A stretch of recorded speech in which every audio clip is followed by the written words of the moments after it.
Well, from Spokane to New York to Tucson, we are seeing protesters and authorities clash. You see it there, anti-ICE demonstrations. In fact, at least 37 cities have seen protests since the unrest began in Los Angeles last week.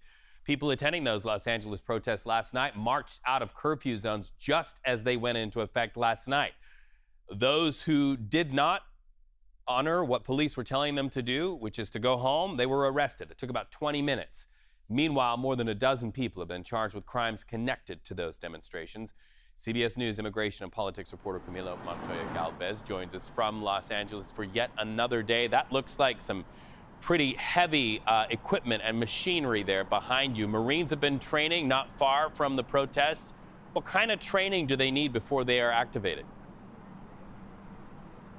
I read, prior to being deployed by President Trump to Southern California, these Marines underwent several layers of training, including on crowd control and also on de-escalation tactics.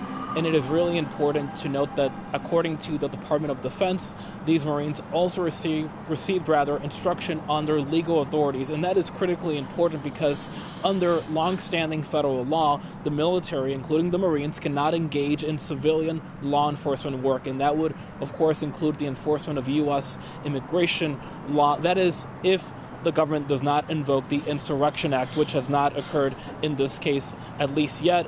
And in terms of what the Marines will be doing here in Southern California, they are expected to play a very similar role to what the National Guard has been doing here. As you can see behind me, you see National Guard troops guarding a federal building, including the Immigration Court in downtown LA and also the local ICE field office.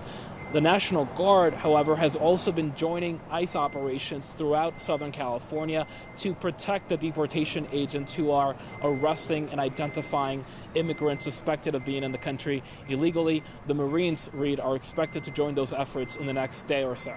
You also have some new numbers, we understand, on arrests by ICE agents. And then another question that I have, once they are arrested, the people who have been arrested by ICE agents, are they assured due process?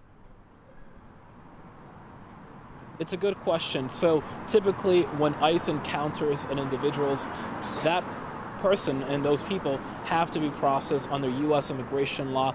If they have a pending asylum case, that case has to be adjudicated before any sort of deportation, and they are held in detention while that case is adjudicated.